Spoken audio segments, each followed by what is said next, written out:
നമ്മൾ വളരെ എളുപ്പത്തിൽ തയ്യാറാക്കാൻ പറ്റിയ ഒരു വടുകപ്പുളി അച്ചാറാണ് ഉണ്ടാക്കുന്നത് കേട്ടോ. അപ്പൊ അതെങ്ങനെയെന്ന് കാണാം. അപ്പൊ ദേ ഒരുപാട് വലിപ്പമൊന്നും ഇല്ലാത്ത ഒരു ഇടത്തരം വലിപ്പമുള്ള ഒരു വടുകപ്പുളി കേട്ടോ കിട്ടിയിരിക്കുന്നത്. ഇത് ഒരെണ്ണം എടുത്തിട്ടുണ്ട്. പിന്നെ ഇത്രയും വലിപ്പമുള്ള ഒരു കഷ്ണം ഇഞ്ചി, ഇത് നല്ല നീളത്തിൽ തിന്നായിട്ട് സ്ലൈസ് ചെയ്തെടുക്കണേ. പിന്നെ ഓരോരുത്തരുടെയും എരിവിന് ആവശ്യത്തിനുള്ള പച്ചമുളക്, അച്ചാറെന്ന് പറയുമ്പോൾ കുറച്ച് എരിവ് ഉണ്ടാവുമല്ലോ. ഞാനിപ്പോ പച്ചമുളക് എടുത്തിരിക്കുന്നത്. ശരിക്കും ഇതിലേക്ക് വേണ്ടത് കാന്താരിയാണ് കേട്ടോ. കാന്താരി ഇപ്പൊ കയ്യിൽ ഇല്ലാത്ത കാരണം പച്ചമുളക് എടുത്തു എന്ന് മാത്രം. ഞാനിപ്പോ ഒരു 6 എടുത്തിട്ടുണ്ട്. പിന്നെ പച്ച കുരുമുളക് ഉണ്ടെങ്കിൽ അത് ഇടുന്നത് നല്ല കേട്ടോ. ഇത് ഞെട്ടിയൊക്കെ മാറ്റണം, എന്നിട്ട് വേണം ഇടാനായിട്ട്. അപ്പൊ നമുക്ക് ഇതെല്ലാം ആദ്യം ഒന്ന് കട്ട് ചെയ്തെടുക്കാം. ഇത് തോല് കളഞ്ഞിട്ടും ഇടാം, തോല് കളയാതെ ഇടാം കേട്ടോ. എങ്ങനെ വേണമെങ്കിലും ഇടാം. നമുക്ക് ചെറുതായിട്ടൊന്ന് തോല് കളയാം, എന്നതിന് ശേഷം ഇടാം കേട്ടോ.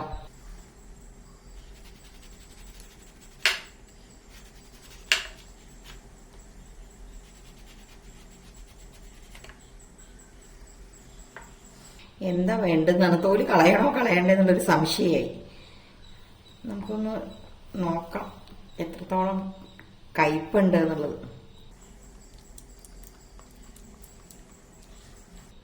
വലിയ കുഴപ്പമില്ല കേട്ടോ. നല്ല കയ്പാണെങ്കിൽ നമുക്ക് ഈ തോല് ചെറുതായിട്ടൊന്ന് കളയാം. അപ്പൊ എനിക്ക് അങ്ങനെ തോന്നുന്നില്ല. അപ്പൊ ഞാൻ ഈ തലയും വാലും മാത്രം അങ്ങനെ ചെത്തിയെടുത്തിട്ടുള്ളൂ. ബാക്കി നമുക്ക് അങ്ങനെ തന്നെ കട്ട് ചെയ്തിടാം.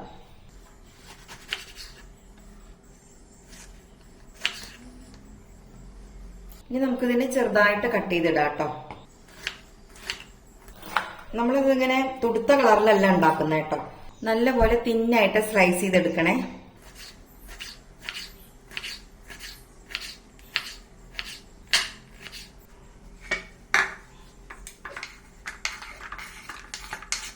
ഇനി ഇഞ്ചി തിന്നായിട്ട് കട്ട് ചെയ്തെടുക്കാം.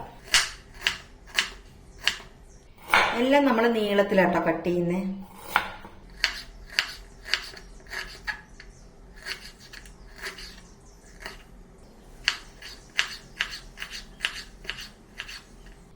ഇനി ഒരുപാട് നീളം ഉണ്ടെങ്കിൽ നമുക്ക് നെടുകെ ഒന്ന് കട്ട് ചെയ്തിടാം കേട്ടോ. ഒത്തിരി നീളം ഉണ്ടെങ്കിലേ ഈ ഒരു രീതിയിൽ കട്ട് ചെയ്തിടാം. അതുപോലെ തന്നെ പച്ചമുളകും കട്ട് ചെയ്തിടാം. പച്ചമുളക് നമുക്ക് ഇങ്ങനെ ചെരിച്ച് കട്ട് ചെയ്യാം.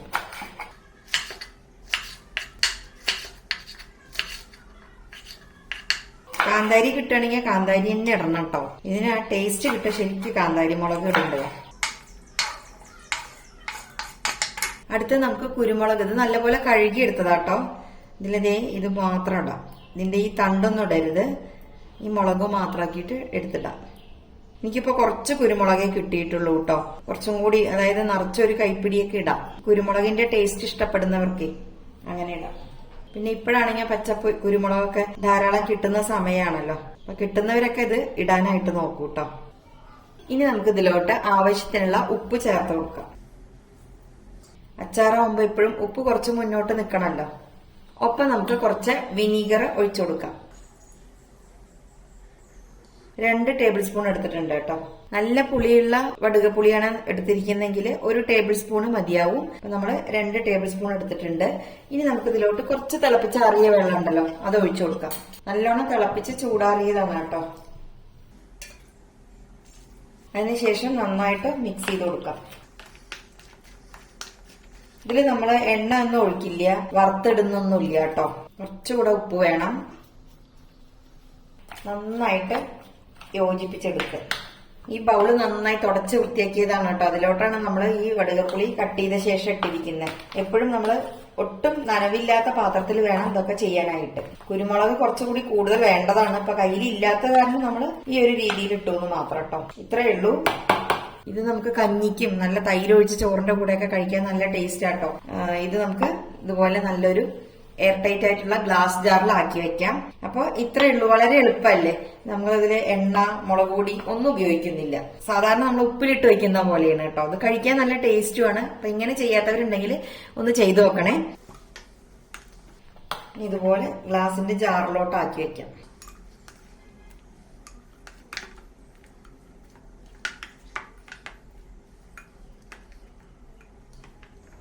ഇതിൽ തന്നെ നമുക്ക് വെളുത്തുള്ളിയൊക്കെ വേണമെങ്കിൽ ചേർക്കാം കേട്ടോ. അത് ഞാൻ പറയാൻ വിട്ടുപോയതാ.